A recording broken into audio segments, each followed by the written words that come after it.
윤석열 3년 동안은 외교가 없었고요. 파탄이 안 난 것이 다행일 정도고. 김정일에게 영국 놈들 믿지 말아라. 한중 관계가 많이 엉클어져 있었잖아요. 무례하진 않았는데 매우 냉랭했다.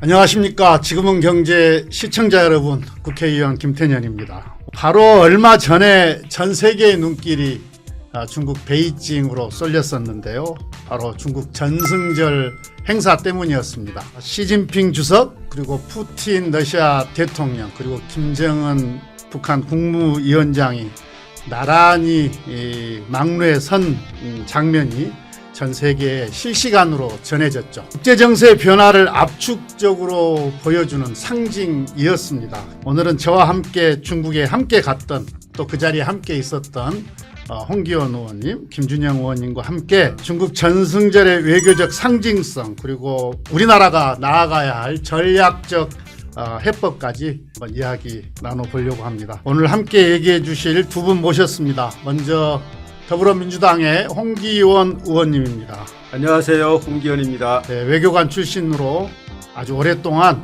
외교 현장에서 실무 경험을 쌓아온 전문가입니다. 그리고 김준영 의원님 함께 하십니다. 네, 안녕하십니까. 저도 당도 말씀해 주십시오. 예, 말씀드리려고 합니다. 예, 국립외교원장을 지내셨고 다 아시다시피 국제 정치학자입니다. 조국혁신당의 대표적인 외교통입니다.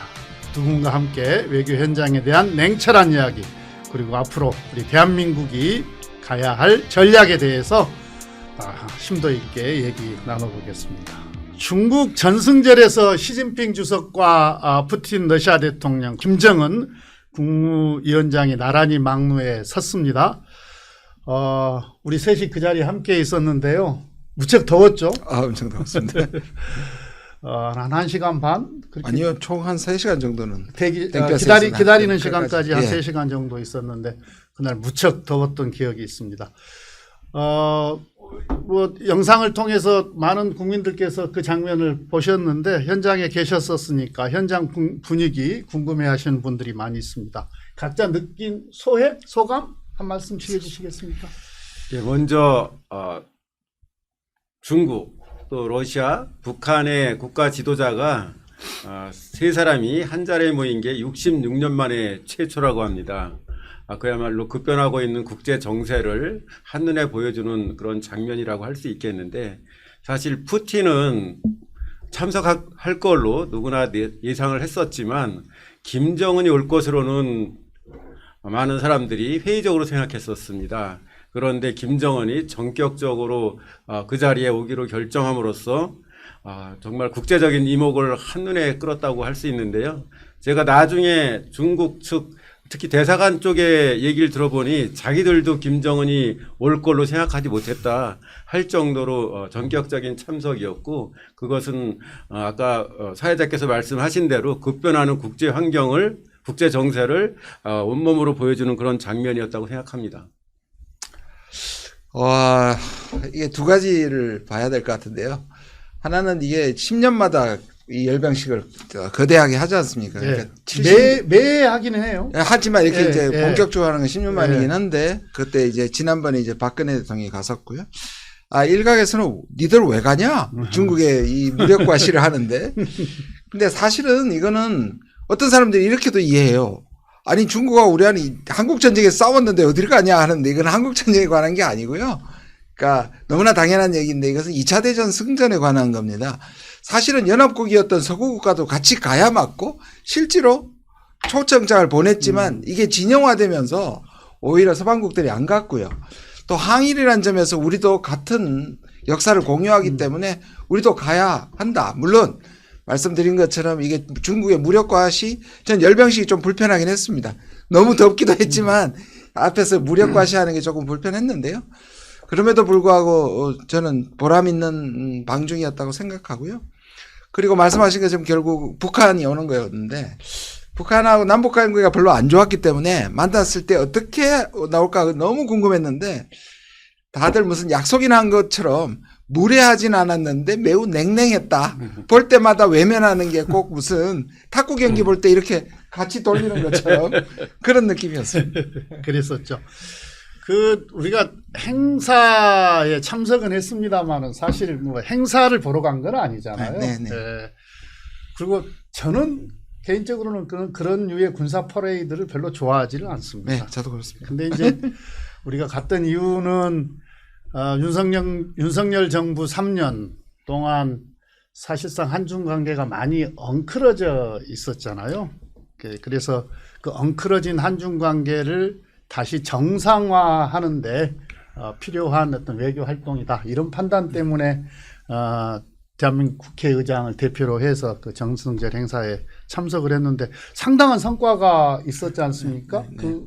이번 또 물론 그 전에 이제 저도 특보로 다녀왔습니다만 그 며칠 전에 그러니까 가장 최근에 이제 특보가 아니고 특사. 예. 대통령 특사 단위에 한번 다녀왔었고 그리고 또 이번에 전승절 행사에 갔었는데 이번 전승절 행사에 참석함으로써 그 한중 관계를 정상화하는데 상당히 도움이 되었다. 저는 그렇게 평가를 합니다. 그 성과라 그럴까? 효과라 그럴까? 이건 또 어떻게 좀 보십니까? 말씀하신 것처럼 윤석열 3년 동안은 외교가 없었고요. 있다고 하더라도 미국하고 일본하고밖에 없었고 3년 동안 한중 관계, 한러 관계는 거의 망했다고 볼 수 있을 정도인데요. 오히려 파탄이 안 난 것이 다행일 정도고 우리도 그래서 이걸 회복해야 됩니다. 이것이 중국과 러시아가 굉장히 중요하기 때문에 그래서 계기가 필요했는데 중국은 아마 대통령 이재명 대통령을 바랬을 텐데 좀 여러 가지 고려해서 오히려 우원식 국회의장이 간 것이 의전서열 2위입니다. 오히려 적절한 타협이었다. 그런 점에서 말씀하신 것처럼 좋은 계기가 될 거라고 저는 생각합니다. 예. 예, 그 10년 전에는 박근혜 대통령이 방문을 해서 국내적으로 상당히 좀 비판이 많이 있었지 않습니까?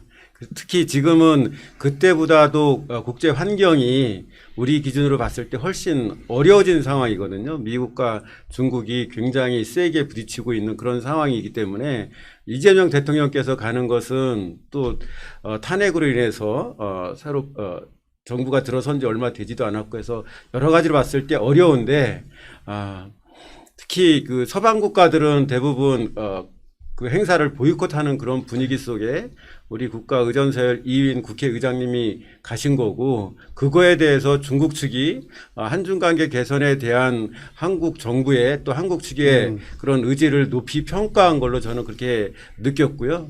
그런 점에서 보면 한중 관계 개선에 큰 도움이 되었다 그렇게 생각하고 있습니다. 예, 그러니까 우리 새 정부의 그 국익 중심의 실용 외교 추구 그리고 외교적 균형 감각 이런 걸 보여주는 뭐 계기였다. 저는 그렇게 또 한편 봅니다.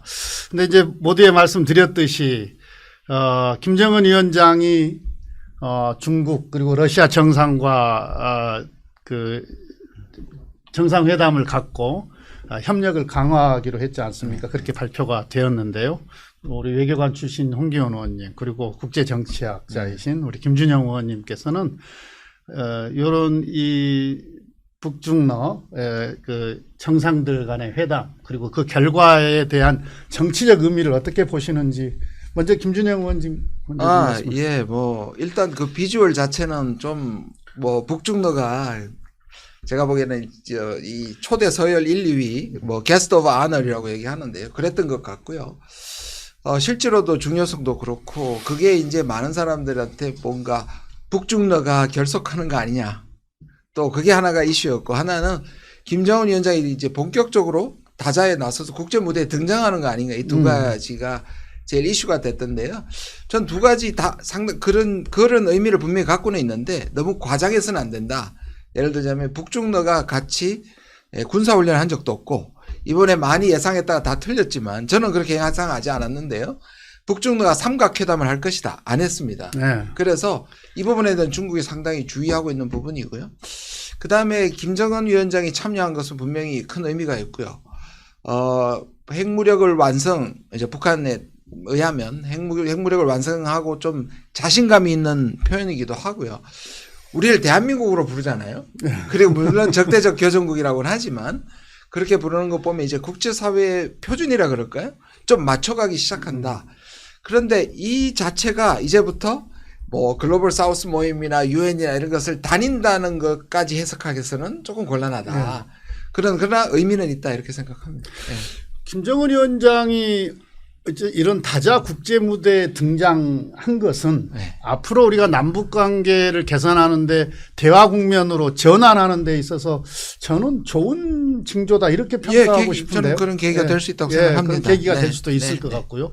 자꾸 다자 무대에 나와서 김정은 위원장이 그 다른 나라 정상들과 외교 무대에서 대화를 나누고 세상이 어떻게 돌아가는지도 좀 알고 네, 그래야 뭐 우리하고 대화의 문도 열리지 않을까 싶은데 혹시 홍기 의원님 이 문제와 관련해서 먼저 김정은에 대해 살펴보면 북한이 러시아하고 이제 사실상 군사 동맹에 가까운 관계를 맺으면서 중국과 관계가 굉장히 좀 소원해졌었거든요. 특히 작년이 북중 수교 75주년이었었는데 양측 간의 고위급 교류가 거의 없었습니다. 그 정도로 관계가 안 좋았는데 예상을 깨고 김정은이 중국을 방문했고 이번 전승절에서 푸틴은 주빈 가장 VIP로 이제 대우를 했고 그 다음에 김정은은 국빈급으로 대우를 받았습니다. 그런 측면에서 보면은 정말 예상을 넘는 그러한 이벤트였고요. 그리고 푸틴 입장에서는 러시아가 우크라이나를 침공한 이후에 국제사회에서 완전히 고립돼 있었는데 8월 15일 날 트럼프 대통령하고 알래스카에서 만나면서 그게 상당히 희석됐고 이번에 이제 중국에 와서 이렇게 주목을 받으면서 푸틴이 국제사회 고립에서 완전히 탈피하는 듯한 모습을 보였다 하는 그런 측면이 하나 있다고 생각합니다. 그리고 이번에 우원식 의장님이 김정은 위원장과 잠깐 조우하면서 있었던 그런 상황을 좀 반추해보면 우원식 의장님의 평가는 북한 측이 또는 김정은이 우리한테 상당하게 냉랭하게 대했는데 그렇지만은 완전히 상종도 안 하겠다 하는 그러한 정도로 차갑게 하지는 않았다. 그래서 남북 관계가 앞으로 개선되는 데 있어서 좀 험로는 예상되지만 그 가능성이 완전히 끊긴 건 아니다. 그렇게 평가를 하시더라고요. 그런 측면에서 보면 다자 무대에 김정은이 처음으로 등장한 것 플러스 이런 여러 가지 상황을 보면 남북 관계에 있어서는 그래도 좀 긍정적인 요소가 있다 이렇게 생각합니다. 김정은 입장에서 보면은 지금은 이제 러시아하고의 군사 협력을 강화하면서 어떤 경제적 대가까지 받고 있는데 러우 전쟁의 그 종전 이후까지 바라보면서 이번 전승절 행사에 참석하지 않았는가. 그러니까 중국과의 어떤 경제적 협력을 강화하기 위한 이런 포석도 있지 않았나 싶은데요. 네. 실제로 지금 말씀하신 것처럼 일종의 이제 파병의 대가, 네. 러시아의 북한군을 파병한 대가로 사실상 제가 듣기로는 구체적으로 돼지고기하고 밀가루가 대량으로 북한에 들어가서 몇 년 전에 기아 상태, 식량 위기 상태는 벗어난 걸로 보이고요. 그 다음에 말씀하신 것처럼 이번 계기로 그동안의 연해주가 소련으로 보면 러시아로 보면 극동이잖아요. 극동은 항상 뭔가 개발해야 되는 그런 곳인데 처음에 일본에 접근했다가 실패했고 그 다음에 한국한테 접근했다가 만족하지 못한 성과를 했는데 저는 연해주에 아마 대규모 플랜트가 북한하고 러시아가 집중할 가능성이 있고 이거는 그냥 파병이나 이 정도보다 훨씬 일각에서는 전략무기 기술을 이전한다 그러는데 러시아는 역사상 그런 첨단 기술을 다른 나라에 준 적이 없습니다. 그것보다는 오히려 이러한 플랜트를 중심으로 북러의 경제적 협력 관계가 앞으로 더 주목해야 된다. 그래서 지금 말씀한 향후에 그런 부분이 상당히 주목할 부분이라고 생각합니다. 그러니까 러시아 푸틴 대통령의 큰 어떻게 보면은 역점 사업, 국정 과제 중에 하나가 극동 개발 아니겠습니까? 이 국동 개발은 물론 뭐 북한에게도 기회가 되겠습니다만은 우리나라도 경제적으로 놓고 보면은 앞으로 우리가 전략적으로 접근해야 되는 좋은 기회가 되지 않습니까? 맞습니다. 조금만 더 붙이면 이제 중국인데요. 지금의 이 관계부터 북한은 식량난을 이길 정도는 또는 에너지난을 이길 정도는 러시아가 도와줄 수 있는데 김정은이 말하는 경제 발전은 중국의 도움 없이는 불가능하기 때문에 예, 예. 사실 그런 점에서 회복하는 계기로 삼을 것 같습니다. 북한도. 그러니까 극동 개발이 이제 어떻게 보면은 러시아와 또는 이제 종전 이후에 우리 대한민국이 여러 가지 프로젝트에 참여를 하게 되고 또 북한도 참여를 하게 되면은 이 자체가 또 어떻게 보면은 남북 관계 개선에 또 좋은 계기가 될 수도 있을 것 같고요. 이 극동 개발과 관련해서는 우리가 계속 관심을 가지고 지켜봐야 되는 어떤 이슈 아닌가 그런 생각을 합니다. 우리 언론 보도에 이제 북중 간의 그 정상회담에서 비핵화에 관한 언급이 없었다. 이걸 뭐 크게 보도를 하는 언론들이 있었어요. 시진핑이 또는 중국이 북한의 핵을 이제 묵인하겠다는 거 아니냐 이런 뭐 보도가 있었는데 제가 기억을 해보니까 지금까지 북중 정상회담에서 한반도의 비핵화 또는 북한의 비핵화 관련해서 언급이 있었나 하는 생각도 들고요. 이번이 특별했나? 어떻습니까? 과거에도 통상적으로 북한하고 중국 또 한국과 중국이 정상회담하면 한반도 비핵화라는 내용은 계속 포함이 되어 왔습니다. 그런데 이번에 이제 북한과 중국 간의 그 정상회담 이후에 비핵화 부분이 빠지니까 아마 국내 언론에서 그렇게 보도한 것 같고요. 아마 그거는 특별히 북한 측 또는 김정은을 배려해서 그렇게 했을 가능성이 높다고 보는데 그렇지만은 중국의 기본 입장 중국의 한반도에 대한 3원칙이 있거든요. 첫째는 이제 한반도 안정, 두 번째는 한반도 비핵화, 세 번째는 핵 문제는 대화와 타협을 통한 평화적 해결. 이게 기본 기조인데 이게 몇십 년째 계속되는 그 기조의 변화가 있다고는 생각하기 어렵습니다. 맞아요. 제가 특보단 가서 이제 특사단 가서 이제 여러 고위층들하고 회담도 하고 또 이번에 전승절에 가서도 또 여러 고위층들하고 대화를 나눴습니다만은 한반도와 관련한 중국의 기본 입장이 변한 적은 한 번도 없다. 이건 뭐 계속 반복하고 있지 않습니까? 그리고 제가 이제 중국 일을 오래 했고 옆에서 많이 지켜봤는데 북한의 핵무장에 대해서 공식적으로나 실질적으로 가장 껄끄러워하는 나라는 중국입니다. 예. 만일 북한이 핵을 보유하는 게 공식화되거나 또는 인정되거나 하면은 당연히 일본이나 또 주변국들이 핵무장을 하게 되는 명분을 갖기 때문에 중국 입장에서는 주변국들 중에서는 가장 북한의 핵무장에 대해서 반대가 가장 강했던 나라이기 때문에 이번에 그 북중 정상회담 결과에서 그 부분이 언급이 안 됐다고 그래서 중국이 북한의 핵무장을 공식적으로 인정하거나 또는 묵인했다 이렇게 보기는 어렵다고 생각합니다. 방법론이 다르거든요. 무슨 말씀이냐면 중국은 북한의 비핵화가 종국적으로 가야 될 목표지만 실제로는 북한을 저렇게 밀어붙이는 미국과 이 국가 때문에 실제로 북한이 핵을 가지게 하는 그래서 평화가 이루어지면 비핵화가 될 것이라는 이런 자연스러운 방법을 했는데 미국이나 일본이나 한국은 뭐냐면 중국을 압박해가지고 니들 빨리 북한 압박하라는 그거는 중국의 방법이 아니라는 거예요. 아니 우리 이제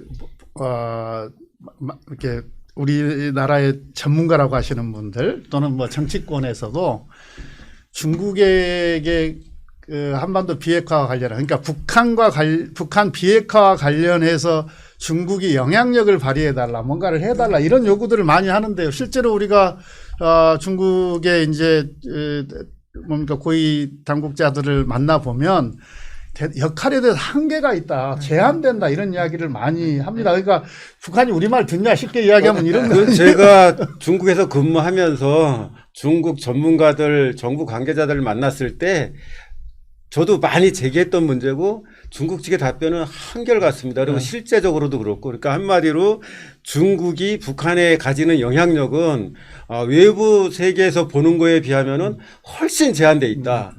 미국이나 또는 우리 국내에서는 중국이 영향력을 발휘하면 북한이 핵을 포기하고 뭐 변화할 수 있을 것처럼 그렇게들 생각하고 기대하고 요구하는데 그거는 정말 실제와는 너무도 큰 차이가 있다. 그 부분에 있어서 중국은 굉장히 억울해합니다. 한마디로. 그러니까 우리나라 일각에서 그런 기대를 갖는 것은 또 그런 요구를 하는 것은 한편 뭐 오해, 한편 착각 뭐 이런 게 좀 있는 것 같아요. 그러니까 계속 우리가 그런 어떤 생각과 입장을 갖고 있게 되면 대중 외교에 있어서도 우리가 어떤 판단을 잘못하거나 또는 뭐 다른 뭐 이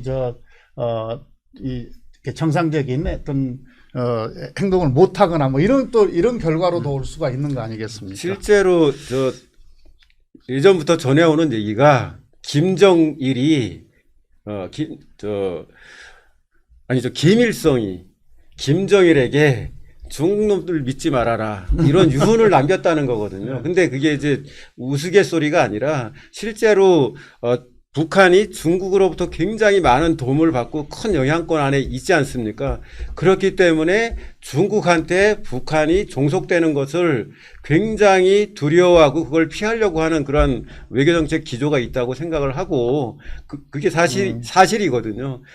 근데 많은 우리 국민이나 또는 미국이나 이런 전문가들은 북한이 중국으로부터 지원을 받지 않으면 또는 중국이 지원을 끊으면 북한 정권이 존속하기 어려울 거라고 판단하고 그래서 중국이 북한한테 엄청난 영향력이 있는 걸로 생각하는데 저는 그렇게 얘기합니다. 아마도 지원을 받으면서 그 나라에 큰 소리 치는 나라는 전 세계에 북한밖에 없을 거다. 실제로 그렇게 하고 있지 않습니까? 이번에도 네. 김정은이 전격적으로 중국을 방문했는데 그동안 그렇게 사이가 좋지 않았음에도 불구하고 국빈 대접을 받을 정도로 그러한 외교를 어찌 보면 잘하고 있다. 그걸 명확하게 인식을 해야 우리의 대북 정책이나 대중 정책도 바르게 갈 수 있다. 그러니까 북한이 중국한테 얼마나 골칫덩어리입니까? 그러니까 그렇잖아요. 실제로 들어봐도 북한 진짜 싫어하는데 예. 말씀하신 것처럼 전략적으로 너무 중요하니까 예. 사실 2018년에 사실 북미 회담을 했을 때도 그 전에 6년간이나 단절돼 있다가 북한이 저쪽을 확 끌려갈까봐 중간에 인터셉터를 해서 4번이나 만나잖아요. 그러게 말이에요. 예. 아무튼 뭐 이번 특사단 방문이나 전승절 방문을 통해서 또 그 전에 방중을 통해서 왕이 외교부장이나 왕이 외교부장도 최근에 제가 한 3번, 그다음에 저울라지 상무위원장도 한 3번, 또 2월 달에 동계 아시안 게임에 가서는 우원식 의장과 함께 가서는 이제 시진핑 주석과도 이렇게 그러니까 면담을 했었는데 확인할 수 있었던 것은 중국은 한반도 문제에 대한 기본 입장이 변함없다. 한 번도 변한 적이 없다. 이건 지속적으로 중국 측에서 이렇게 확인을 해줬던 사안이다. 이 전승절을 계기로 북중러 관계가 강화되면서 동북아의 안보 환경이 변화되는 것 아니냐. 쉽게 이야기해서 저는 절대 동의하지 않습니다만은 신냉전 구도로 가는 거 아니냐. 이런 얘기가 나오고 있어요. 두 분이 다 전문가시니까 예측 이런 분석에 대해서 한 말씀씩 좀 해주시기 바랍니다. 제가 베이징에서 우리 특파원들하고 관담회에서도 똑같은 말씀을 드렸는데요. 그냥 우리가 딱 깨놓고 얘기하면 한미일의 결집도 하고 북중러의 결집도는 한 10분의 1도 안 될 겁니다. 실제로 3자가 아까 말씀드린 것처럼 군사훈련을 한 적도 없고 3자가 회담을 놓고 한 적도 없고요. 그렇게 보면 오히려 한미일이 거의 지금 군사훈련도 같이 하고 있고 윤석열 정부에는 거의 동맹으로 가려고 했던 문제가 있으면 오히려 이것이 자극이 되어서 만약에 신냉전을 100번 양보해서 생긴다면 그 원인 변수는 북중러가 아니고 한미일인 거죠. 네. 그래서 그러면 한미일 북중러가 안 되게 해야 되는데 지금 워낙에 이 한미일 쪽이나 서방에서 북중러를 소외시키니까 그렇게 모이게 만드는 거거든요. 그러면 저는 이번에 그래도 이런 의미는 있는 것 같습니다. 북중러가 함께 서면서 잘 봐. 니들이 하기에 따라서 우리가 결집할 수 있어.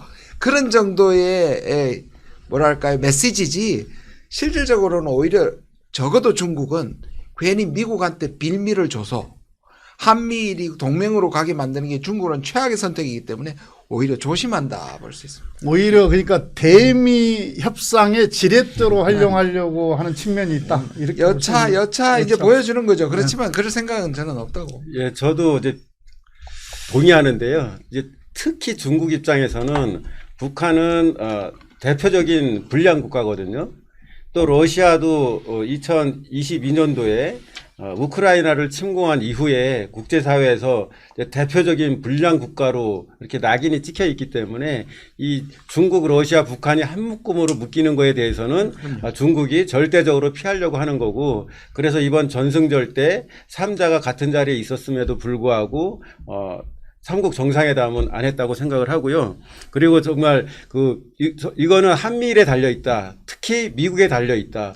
만약 미국이 러시아와 북한과 중국을 밀어내면서 한미일 협력을 강화하려고 하면 자연스럽게 그 반동으로 북중러가 훨씬 더 밀착할 수 있겠죠. 근데 지금 트럼프 대통령이 하고 있는 걸 보면 푸틴도 만났고 또 어떻게든 중재를 해서 우크라이나 전쟁을 끝내려고 하는 움직임도 있고, 또 시진핑에 대해서도 늘 높이 평가하면서 지금 19일 날 트럼프가 시진핑하고 통화할 거라고, 또 미중 간의 중요한 현안이었던 그 틱톡, SNS 그 동영상 앱 있지 않습니까? 그거를 이제 미국이 원하는 거를 거의 중국이 받아주는 쪽으로 얘기가 진행된 걸 보면 미중 간의 관계도 정말로 계속 대립하는 쪽으로만 가지는 않을 것 같다. 그런 측면에서 보면 북중러가 이렇게 진영화되는 그러한 유인이 약하다. 근데 그거는 이제 첫째로는 트럼프한테 달려 있고, 두 번째로는 우리 입장도 중요하다고 생각합니다. 우리가 윤석열 정권 때 했던 것처럼 미국, 일본하고만 협력하려고 하고 중국이나 러시아, 북한을 밀어내려고 하면 당연히 북중러가 더 밀착하게 되겠죠. 그래서 우리 입장에서는 그렇게 진영화되는 것은 국익에 결코 보탬이 되지 않고 우리가 그렇게 되지 않도록 하는 것도 우리의 중요한 외교적 역할이다 이렇게 생각합니다. 이럴 때일수록 우리가 국가별로, 사안별로 맞춤형 외교라고 할까요? 유능한 외교 전략 이런 걸 펼칠 때가 아닌가 이런 생각이 드네요. 지금은 경제 이것으로 마치도록 하겠습니다. 감사합니다. 감사합니다.